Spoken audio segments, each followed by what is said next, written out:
Moi, ja niin kuin varmaan mun äänestä päätellenkin voitte vähän jo arveilla ja otsikosta päätellen, niin tää ei oo mikään iloinen video.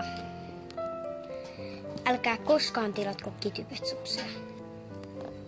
Se huijas multa mun 2 tärkeintä petsiä. Ja mun piti saada sille mun 2 unelmapetsiä.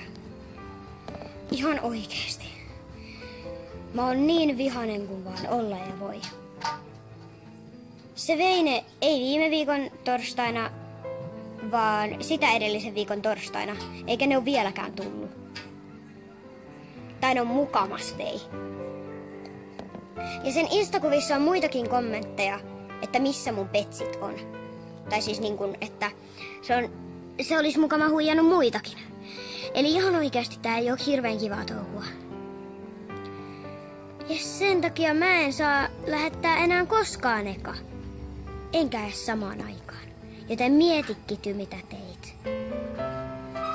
Nimittäin tässä sä vaan menetät mainees, koska ihan oikeasti mä en poista niitä 2 kuvaa Instasta ennen kuin ne mun petsit on täällä.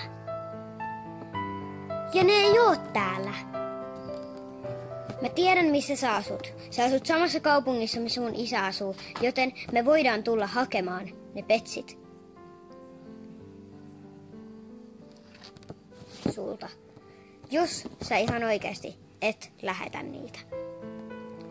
Mä oon monta kertaa koittanut sanoa sulle, että lähetän ne petsit ja kaikkea, että ootko sä ihan oikeasti vienyt ne, mutta ei, sä et vastaa. Siitä lähtien, kun sä sanoit, että sä käyt kysyä postissa, mitä siellä on tapahtunut, ja mä sanoin, että ota sitten video, laita vaikka puhelin taskuun tai jotakin, niin siitä lähtien sä et ole vastannut mulle enää Instagramissa. Että ihan niin kuin sä et ois vienyt niitä. Ja ihan oikeasti mä ja mun äiti ei olla kovin iloisia. Mä olin just tänään aamulla tosi iloinen. Sen takia, koska mä luulin, että ne tulis tänään ja mä sain tietää, että mulla on että kun mä saan uuden puhelimen ja mulla on perjantaina synttärit ja kaikkea, mutta ei. Sitten kun postit tulee, mun ilo katoaa.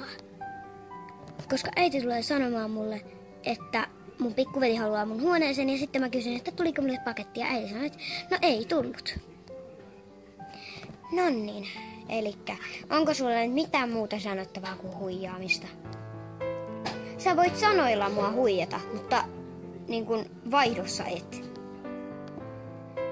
Mä oon rohkea, mä voin tulla sinne. Jos ei muuta, niin me vaikka tullaan varmaan mun äidinkin kanssa sinne.